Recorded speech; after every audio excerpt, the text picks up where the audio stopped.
একটি মুরগির যদি 4টি পা থাকতো অথবা 8টি পা থাকতো তাহলেই বোধহয় ভালো হতো।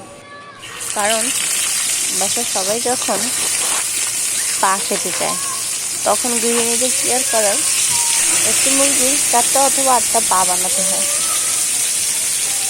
আসসালামু আলাইকুম, কেমন আছেন সকলে? অবশ্যই কিন্তু কমেন্টে জানাবেন। আমরা সকলে আল্লাহর অশেষ রহমতে ভালো আছি। এই যে দুপুরে রান্নাবান্নার আয়োজন চলছে। এখানে আমি মুরগি রান্না করছিলাম। মুরগির পাগুলোকে আমি ভাজিনি, কিন্তু অন্য অন্য মাংসগুলো ভেজে নিয়েছি, সেজন্য পাগুলোকে আগে কষিয়ে নিলাম।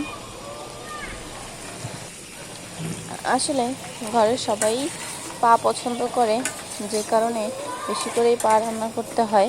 কারণ সকলেই যখন পা খেতে চায় তখন আর কি করার।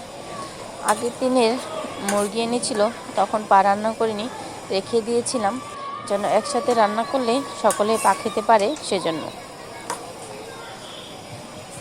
এই যে পাগুলোকে আলুর সাথে ভালো মতো মশলা দিয়ে কষিয়ে নিয়েছি। এরপরে সাথে ভেজে রাখা মাংসগুলো একটু কষিয়ে নিলাম।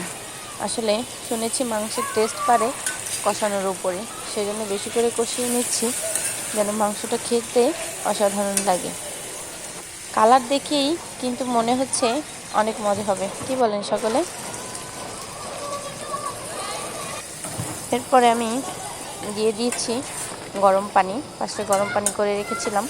গরম পানি দিলে মাংসের ভিতরে, তাহলে নাকি মাংসটা খুব সুন্দর সিদ্ধ হয় আর তাড়াতাড়িও হয়ে যায় গরম পানি দিলে। এই জন্য একটু গরম পানি দিয়ে দিয়েছি। এই যে একটু মাখা মাখা ঝোল রাখবো। এই যে সাথে কিন্তু একটা পাকা টমেটো দিয়ে দিয়েছিলাম। মাংসের সাথে টমেটো দিলে কিন্তু মাংসের টেস্ট খুব ভালো লাগে। আমার কাছে ভালো লাগে, কার কাছে কীরকম লাগে সেটা তো জানি না। আমার ভালো লাগে, সেজন্য আমি প্রায় মাংসের ভিতরে টমেটো থাকলে তখন টমেটো দিই। ঝোলের পানি দিয়ে দিয়েছি। ঝোলের পানিটা একটু গরম হয়ে এসেছে।